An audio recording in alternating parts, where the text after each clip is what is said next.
आपका वज़न ऐसे कम हो रहा है कि आपकी रूटीन का खाना पीना ठीक है लेकिन आपका वज़न फिर भी कम हो रहा है, या आपको रिपीटेड इन्फेक्शंस हो रहे हैं, गला ख़राब हो रहा है, या आपको स्किन के इन्फेक्शंस हो रहे हैं, कोई फोड़े फिंसियाँ बन रहे हैं, तो कोई भी ऐसी अलामात जो आपकी रूटीन की सेहत से हट के हैं।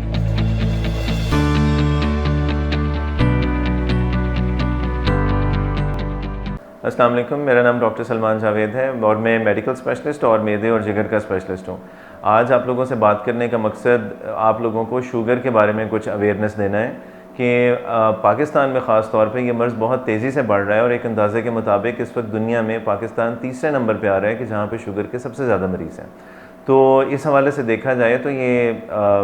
ज़ाहिर होता है कि शुगर हमारे मुल्क में बहुत तेज़ी से बढ़ रही है। तो इसमें जो चीज़ आप लोगों को बताने वाली है कि अगर आपको बहुत ज़्यादा प्यास की कैफियत हो, या भूख ज़्यादा लगनी शुरू हो जाए, या आपका वज़न कम होना शुरू हो जाए, या आप रात को उठना पड़ता है वॉशरूम जाने के लिए, बार बार पेशाब करना पड़ता है, या आपका वज़न ऐसे कम हो रहा है कि आपकी रूटीन का खाना पीना ठीक है लेकिन आपका वज़न फिर भी कम हो रहा है, या आपको रिपीटेड